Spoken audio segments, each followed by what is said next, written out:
Oh, we are matching. Hey, gang! Welcome to Wednesday. It's a little after 1. I'm Dawn, food director here at Real Simple. This is Real Simple Cooking School. Today, a little bit of a departure from the get dinner on the table kind of thing that we do here, and we're making pie because it's Pie Day. None of you guys forgot, right? Seeing all the pies on Instagram. Hello, guys. You guys know why, right? Because it's 3/14, March 14th. It's not rocket science. It's just like a quirky thing that my dad likes. So anyway, we're going to make pie. It's a great excuse to make and eat pie. We're going sweet today. And while pi is an irrational number, we've covered that today already, we're going to make a super rational, very easy pie. 5 ingredients. That's it. And I'm being super serious. There's no like funny business. All right, there's a pinch of salt, but that's it. Okay, let's quickly review the rules before we get started. 1, everyone in the room, silence your phones. That's kind of new. 2, we wash our hands. 3, we play nice. So stay chill in the chat. If you don't have anything nice to say, you're now dismissed. This is a constructive teaching kitchen, and we aim to keep it that way. So be cool, okay? We like to keep it positive around here. This is a great time to learn and share with one another, okay? We're going to make 5 ingredient coconut chocolate pie right now. Phil, let's take a look at the ingredients. Okay, 5, ready? Bag of coconut. We're going to use the whole bag. Angel flake, old school, it's sweetened. We want it sweetened. Why? Because it cuts down on the number of ingredients we have to use, and it's going to help bind it. Why? Because we're using this to make the crust. Cool. It's like a macaroon, like a coconut macaroon, but it's going to be the crust of this pie. Eggs, 4 egg whites. I'll go ahead and just pull those out right now. Do I have anything in my teeth? I feel like I might have. Okay, 4 egg whites, a bag of coconut, 12 ounces of chocolate. I could not get my hands on any tard today, so we're using Scharfenberger, another chocolate that I like. What I like about these is they come in 3-ounce bars. So I know that I need 12 ounces. I grab 4. More math. We should have done like a whole math themed show. I'm going to try and do it as we go. Heavy cream, that's just a finish. You don't even need to use that. That's just a bonus. And coconut milk. That's it. Okay? Here's how we do it. First, I'm going to do egg whites in here. I'm trying to think about where I'm going to trash this. It's okay. I'm just going to pull the trash can over. Separating egg whites from yolks. We've talked about this before, but let's review. Okay. Remember, I don't like to crack my eggs on the edge because shrapnel. Eggshell shrapnel gets in there, and that's no good. Okay, so tap, and then I just want the white. So right over the bowl. You want to open it up so the eggshells are like level with each other. That is a great view. And then you're just going to go back and forth. Use the edge of the egg shell to kind of separate, guide the yolk away from the white. You could save the yolks, make a custard. That's oftentimes how these pie things work. Like you make a custard filling with the yolks and save the whites for meringue. We're going to do kind of a different thing. Generally, I love to not waste a thing, but we're going to get the show on the road. Oh my goodness, there's a little bit of yolk. It's not that big of a deal in this case because we're not looking for meringue, which requires like a super clean egg white. This is just going to be used to bind the coconut. So it's not that big of a deal if it's imperfect. So a great way to practice separating eggs. Okay, one more. You guys have any questions about that?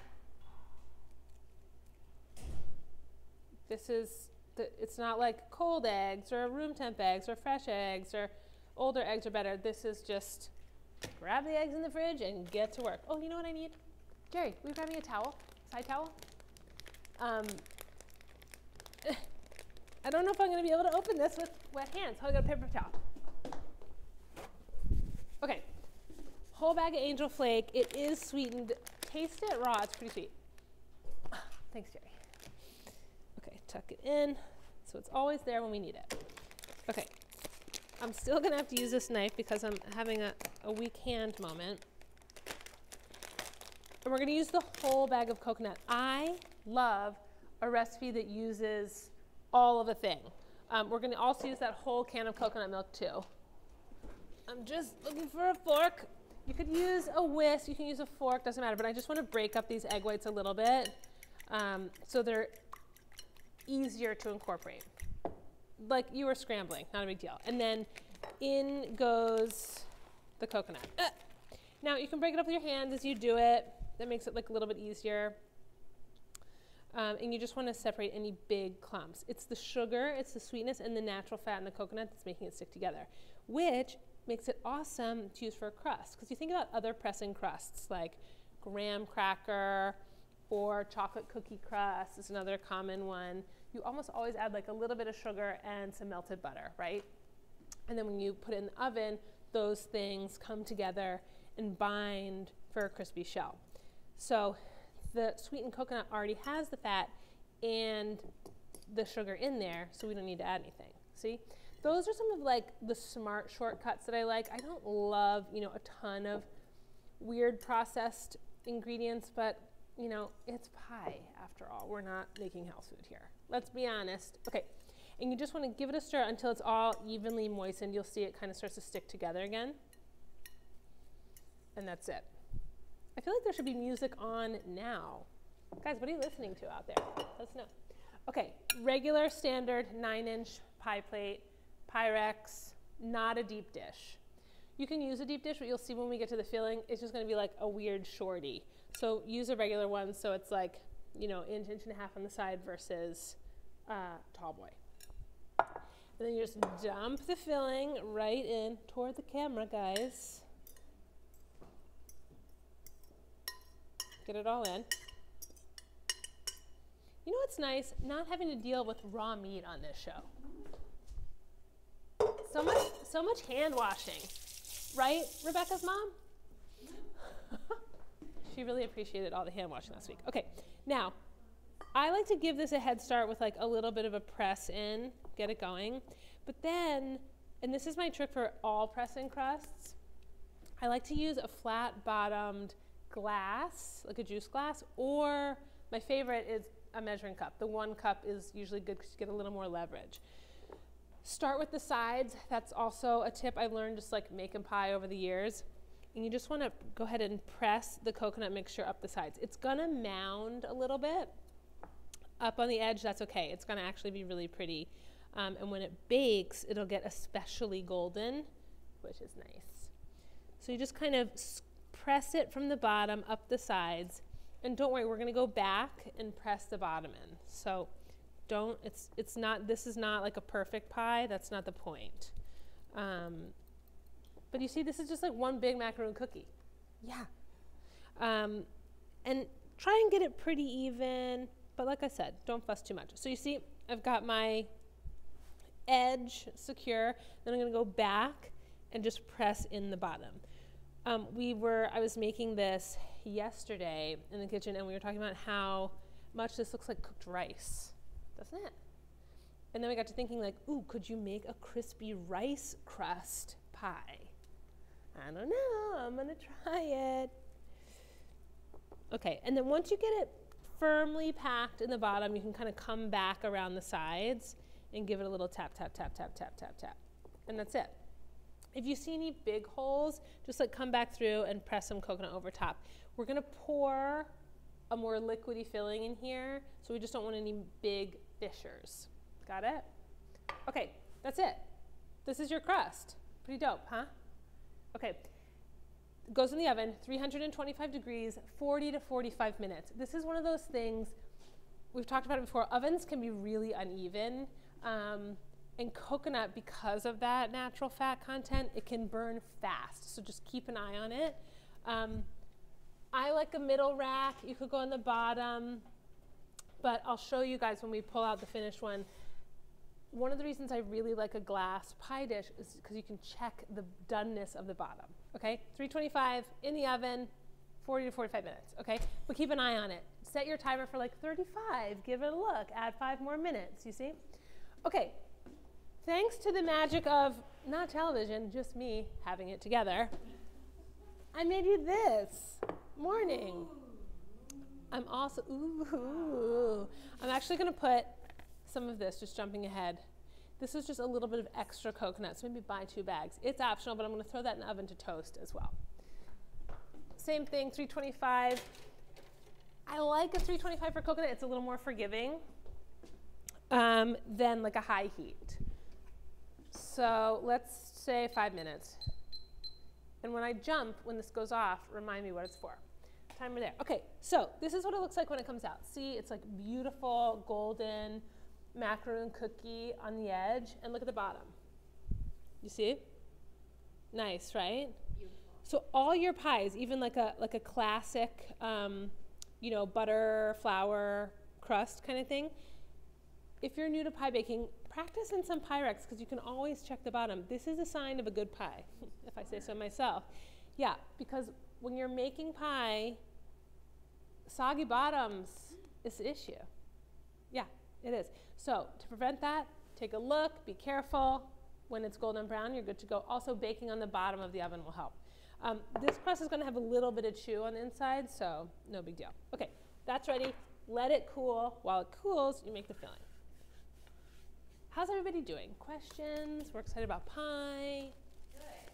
So, okay, first of all, I'm just going to make a note that will be perfect for Easter because it looks like a little bird's nest. You know what? Bird's nest. So Grace, our Grace Elkis and I were talking about why do we get instant Easter vibes with coconut? Maybe bird's nest. But also like bunny fur. Maybe you could drop the link to the bunny butt cake. More fun ways to use coconut. We're not sure why. Chickies. Just having like a little kind of philosophical discussion about the meaning of non-religious symbols associated with Easter and spring. Okay, 12 ounces of chocolate. Yes, you could use chocolate chips. 12 ounces is usually a bag. I find the better quality chocolates are often sold in bars. We love Guitar. This is Scharfenberger. I also like it.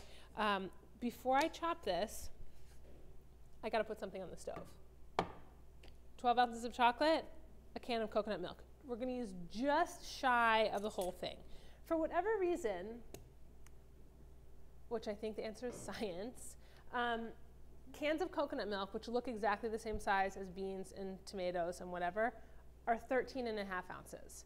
So when you see that in a recipe and you're like, I'm never going to be able to find that can, this is a 13 and a half fluid ounce can of coconut milk, okay? It's the regular one. Give it a shake, because coconut milk will often separate. You'll get like that creamy fat at the top and that milkier stuff at the bottom. So give it a shake to help emulsify it. I am going to use this whole can, but I'm not going to use all of it for the filling. I'll tell you why. We're going to make, ooh, I smell that coconut already, you guys. You got to use all the senses, but look, nothing's happening. See? Tricks. But I definitely smell this. Can the people in the room smell this? So things are happening. The sugars are melting. There's maybe a little bit of color on top happening, but we're going to keep our nose on it. Okay, I'm going to use the whole can of coconut milk.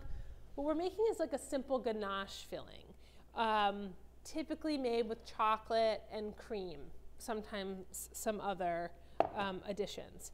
But I figured, why couldn't I just use coconut milk in place of the cream? Guess what? You can. I like a ratio, especially for this kind of sliceable pie, a ratio of 1 1/4 cups of the fat, that'll be the cream, or the coconut milk in this case, to 12 ounces of chocolate. And I'm just going to give, so you guys can see this, Phil, watch this. Natasha, watch this. So see how it's like thick? This is all the fat that's solidified on top. But if you break that, you'll see there's the milk underneath. Oh, actually, there's like a lot of fat in this one. I think this can was refrigerated, and that's what happens to a lot of fats. Olive oil, same thing. So I just want to give this a pretty good stir, so it's a little bit more even when I heat it up. So we want 1 1/4 cups of the coconut milk, but I think this is broken up enough. And then I'm going to reserve whatever is left. It doesn't matter how much it is. It'll likely be 3 tablespoons, 1/4 cup, okay? But we're just going to add that as flavoring to our finisher. So don't panic and don't be like, she didn't tell me how much. Yeah, because you don't need to know. Guys, too many numbers. Huh? Okay, back to math. Okay, little stir. If I had a whisk, which I don't need, but I would just like give this little stir, stir, stir, stir, stir, stir, stir. Oh, it's so offensive, this timer. 2 more minutes because I want to check on this coconut. It's going to take a minute. Sorry, Phil. Okay, 1 1/4 cups. Tell me when to stop. Guys, remember, this is a liquid measure. We want to measure liquids in liquid measure and dry stuff in dry measure. Stop. Okay, and this is the other thing. Rebecca makes a good point. I cannot tell how full this is from up here, okay? You have to get level with your measuring cup, okay? But this is right, that's 1 1/4 cups. Good call. Okay, into the small saucepan. And we just want to bring it to a simmer. So keep an eye on it, but I'd say like medium heat. I'm going to scrape all the bits and pieces out.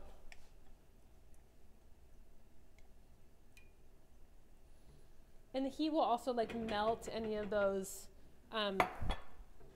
fat globules. Sorry, that's all I could think of to call it. Okay. Hey, gang. Yes, hello everybody. It's Pie Day 3.14, which is really just an excuse to eat pie. So we're making pie, 5-ingredient pie, no jokes. We're making a chewy coconut crust, creamy chocolate filled pie. I don't even know what to call it. Guys, tell me what you want this to be called. So see in here, got a little bit of that coconut milk left. You guys should see. On the other side, from my view, is hysterical. It's awesome. Anyway, a little bit of coconut milk. I'm just going to put it in here in my stand mixer, and we'll come back to it. Okay, whole can. God bless. Okay, we used 4 egg whites, a whole bag, 14 ounces of sweetened coconut, heating up most of the can of coconut milk over there. Oh, every time. Sam had a heart attack. Did you grease the bottom of the pan? Great question. Someone asked if I greased the bottom of the pie plate. No, I did not. I think it'll come out because there's enough fat in the coconut, but we'll see. It's going to be exciting. Okay, while the coconut milk is heating, remember, we're just going to bring it to a simmer. I'm going to chop the chocolate. Remember, this is 12 ounces. You could use chips. It doesn't have to be super fine, but remember, we want this to melt and get smooth. So, you know, like that small. So like chip size. That'll make it happen fast. And in a heat-safe bowl. And that's it. This is a time where I think a serrated knife is actually okay to chop chocolate, especially if you end up with one of those great big bars. I would say use a chef's knife if you actually want chunks, but if it doesn't matter and you're just going for like melty breaking down, you can use a serrated knife because that'll give you a lot of shards versus chunks. This is 62%. You know, we get into the chocolate designations, it's a little bit tough. We're gonna actually have a friend on to talk chocolate. Amy, when you're back in town. But 62%, I think you can consider semi-sweet. Anything above that, I think bittersweet, and then you get into like the really dark stuff. Semi-sweet chocolate morsels, I believe, are like 51% cocoa. That's what we're talking about. But this is rich, so I think, you know, if you milk chocolate, you could probably do it. It'd be very sweet though. So the darker chocolates kind of mellow the sweetness a little bit, give it more of an earthy tone. I hear my coconut milk. I'm not quite ready for it, so quick, quick, quick, like a bunny. Dom, I have a couple questions. Yeah, ready. What's the difference between a serrated and a chef's knife again? Okay, cool. So this is a chef's knife. It's small, but it is one. Okay, this is your all-purpose knife. Serrated has teeth. Good for slicing bread and chocolate. Oftentimes, like if you have like a loaf cake with stuff in it, like nuts or chunks of chocolate or like pieces of zucchini or whatever, slice with this. Go like this. Don't do like this. Squishy cake, nice slices. You understand me? Okay, Phil, come over. Simmering coconut milk. You guys see? Okay, turn off the heat. Follow me, follow me. Here, I'll do it right here. I'll do it right here. And then just pour the coconut milk over top. And I like to just give it a shake. That's not like a technicality or anything, but I just want the coconut milk to cover the chocolate, okay? And then you just let it sit. Same goes if you were using heavy cream. It's gonna melt the chocolate. We're gonna whisk, whisk, whisk, whisk, whisk, and it's gonna melt into like one smooth, homogeneous, delicious filling. Let's see, what can I talk to you about between now and then? We have a ton of questions. So many questions. Oh, I'm gonna add the 6th ingredient, pinch of salt. Like I said, there's a lot of sweet stuff going on. That's gonna help balance out the filling. Okay, questions, throw them at me, gently. I'm finding them again. Okay, so, with chocolate, can you use like chocolate that's in the candy aisle, or is like baking chocolate? Why do grocery stores even have 2 sections for chocolates? It's a great question is, what's up with the multiple chocolate sections in the grocery store? We've got like the candy chocolate, like chocolate bars for snacking, and then baking chocolate. I am going to wait and have my chocolate expert answer for reals, and just encourage you to use baking chocolate from the baking aisle when you're baking, and reserve the snacking stuff for snacking. Some chocolates have other stuff going on in there, stabilizers and whatnot. They don't all, but it can affect how they react in a baking situation. One piece of advice, which this just comes from experience, I do think it's best practice to just use all the same type of chocolate when you're in this situation. Like, I've been not guilty, it's not like a crime, using half a bag of chocolate chips and like half of that bar that I had left over, and like, what's this? It'll work.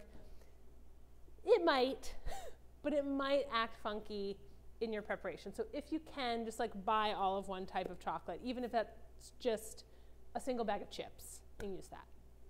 I hope that helps. But this is the good stuff, Phil. Come and watch this. Natasha, come in. Okay, Samantha, so see, I'm just taking my spatula, starting in the center, and stirring. And simply, like the heat of the coconut milk has melted the chocolate. And see how it's coming together? Ooh, this is good stuff.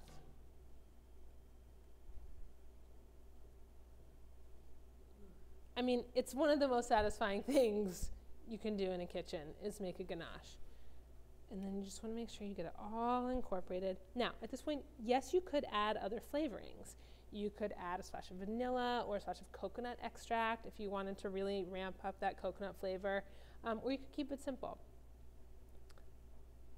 It's like a big Samoa. Oh, wow. I can't believe we didn't think of that.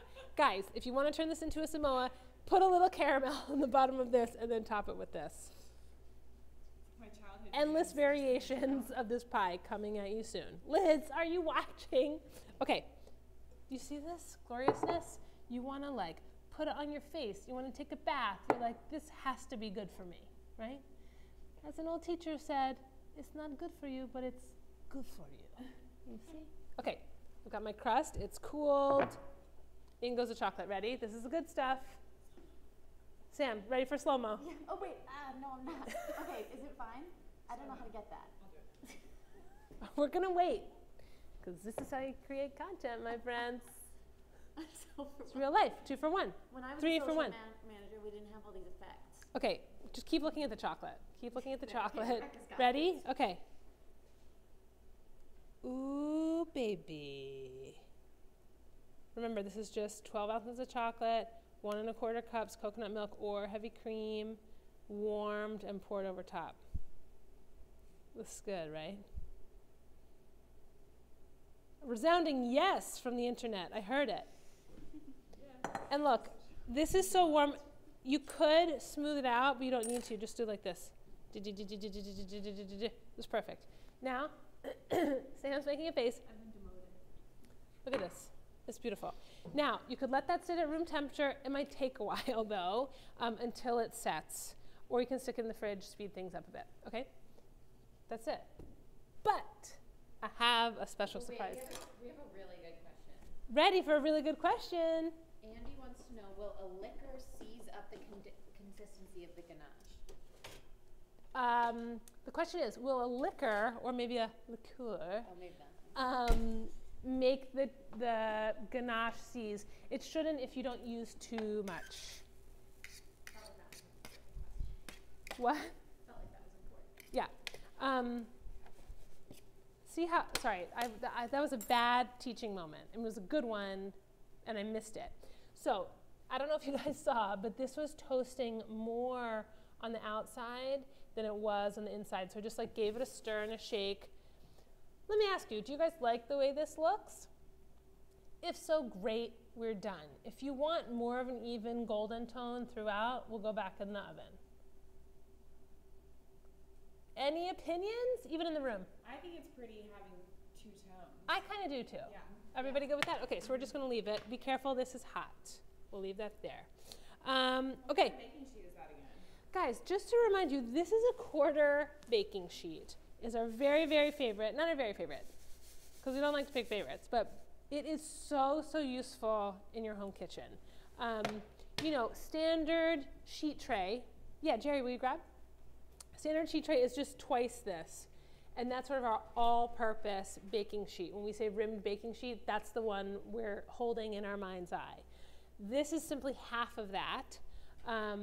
It's almost exactly, this is a standard half sheet, is what we call it. But when we say rimmed baking sheet, this is what we mean, okay? You can find them on the internet. They are inexpensive. They hold up to like a lot of abuse. And once you do a bad job of washing it, like over time, they become like a beautiful patinaed surface that you can use for all of your food photos. Check my Instagram at Dawn K. Perry for lots of that. Thanks, Jerry. Okay, this is the quarter sheet, just to review. It's almost exactly the same size as a 9 by 13. Okay, so anything that calls for 9 by 13, brownies, lemon bars, you can do in there. That's cooling. Guess what? Magic of not television. Dun, dun. Here we go. Guys, now this was in the fridge overnight, so it might be kind of hard. So everyone pray and keep your fingers crossed. This we're going to let cool. This we're hoping is tempering, and we're just going to make a little topping. Now, like I said, you could be done here. Also, you could sprinkle this with a little flaky salt and be done there. So, fifth ingredient, if you like, we're just going to make a little coconut whipped cream. See? Because yesterday I was like, oh man, this is so annoying. I've got a quarter cup of coconut milk left. And Grace was like, you could put it in whipped cream, I think is how it went. Anyway, we're doing it. This is a great way, and friend on the internet, way to add liqueur and other flavors to a dessert is flavoring some whipped cream. Not too much, but do you guys know vanilla is actually like alcohol with vanilla flavor? So think, you're adding like a teaspoon, maybe a tablespoon of liquid and alcohol to your desserts anyway. So like whiskey, bourbon, kirsch, yummy cherry flavor. Those kinds of things are all good options. But remember, we've got a little bit of the leftover coconut milk and some heavy cream, and we're just going to whip it up. It's not too loud. You guys can hear me, right? Yeah? Okay. Questions while this is happening? We have a lot of people just saying it looks delicious. Great. What about using, sorry if we asked this already, what about using the white chocolate with some kind of added extract flavor? Woo! Go for it with white chocolate was the question. Can I use white chocolate? Yes, it's going to be so, so sweet. But if that's what you're after, do it. What about some fruit, like a fruit topping? If you Yep. wanted to make this for like an event and you wanted to like give it a nice question is, what about a fruit topping? I personally am not big on fruit and chocolate, but I know there are people who like it. Raspberries would be very beautiful arranged on top, or strawberries. I feel like the red berries do better with chocolate. So yeah, I think. And then would you put it in the fridge overnight so that it kind of molds into it? I would, if you want to go the fruit route, I would do it the day of. So like top with fruit, put it in the fridge to set, and then pull it out, because the fruit it'll start to like sweat and bleed, and it'll make your chocolate look less nice. Does the KitchenAid come with a whisk attachment, or do you have to buy one? Guys, KitchenAids typically come with a whisk attachment and a paddle attachment. When we say beat with an electric mixer, if you're using a handheld mixer, just use the beaters. That's fine. If you have a stand mixer and we say beat, we mean use the paddle attachment. If we say whisk, we mean use the whisk attachment. Got it? If you guys do a decent amount of baking, get a standing mixer. It's so, so helpful. The issue for me, and I know a lot of you, is counter space. I keep mine under the sink. It's not ideal, but I do bake a decent amount, so I like to have it. But you could easily do this, not even with a hand mixer, with the old French whisk, right? By hand, with a nice whisk. Take turns, get your kids involved, call your friends and be like, take a turn, whisk, whisk, whisk, whisk, whisk. And all we're looking for here is soft peaks, okay? And you guys can see this is already starting to set up along the edges. I'm worried about this. I'm worried about cutting into it, if I'm being honest. About cutting it? Yeah. You know what I'm going to do? I'm going to put it in the oven.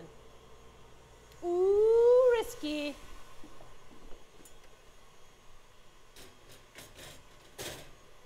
It could be bad. It could be good. We're going to see. Phil, take a look in here. See, can you see this? Natasha, can you see this? The cream is starting to hold a trail. Do you see how you can see the marks from the whisk? We're getting close. Now, what I often like to do is stop the machine now and finish whisking by hand. Let's do it. Because you guys, like, whipped cream should look silky smooth. It shouldn't be chunky, which I'm seeing a lot of out there in the world. Okay, so this, we're not even to soft peaks yet. See how it like just droops? We're not there. So what I like to do is just go in there with the whisk and finish it. You could totally switch to a regular whisk, but like, why dirty another thing? Meanwhile, David's like, you're breaking the whisk. And that way, you're less likely to overbeat. Because you guys know what happens when you keep beating, right? Right? You break it, right? Butter.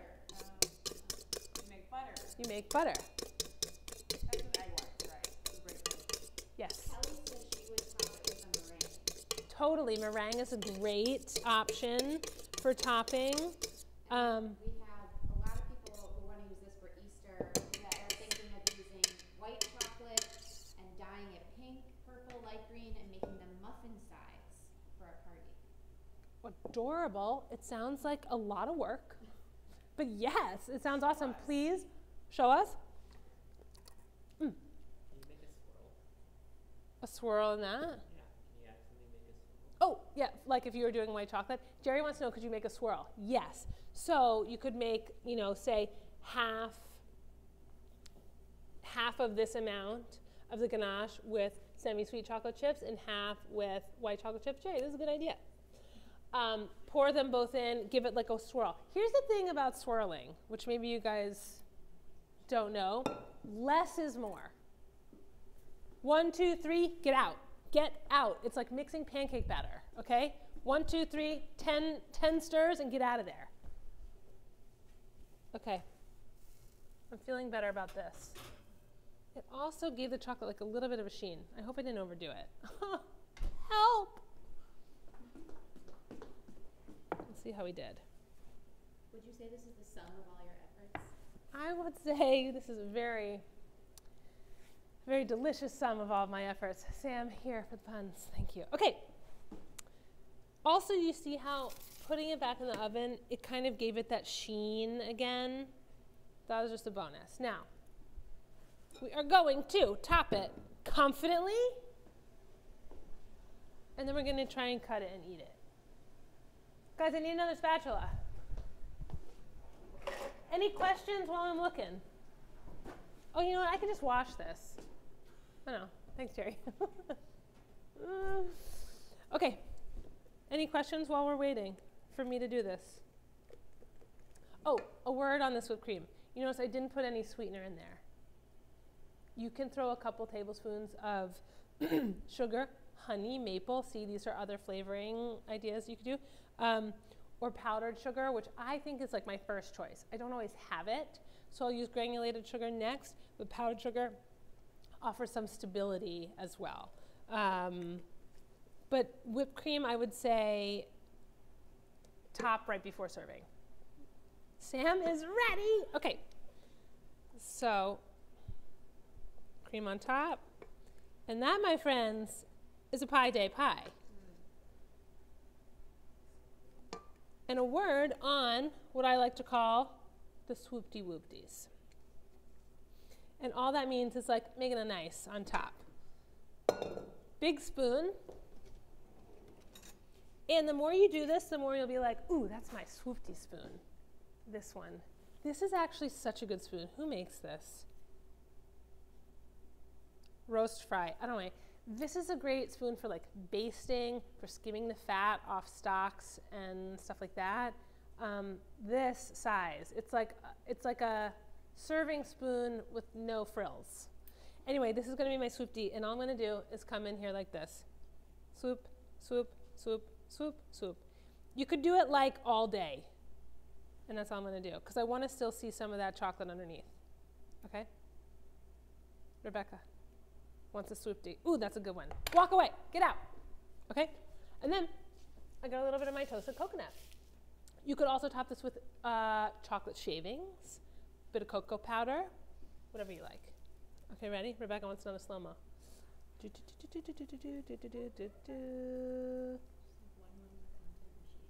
That's true.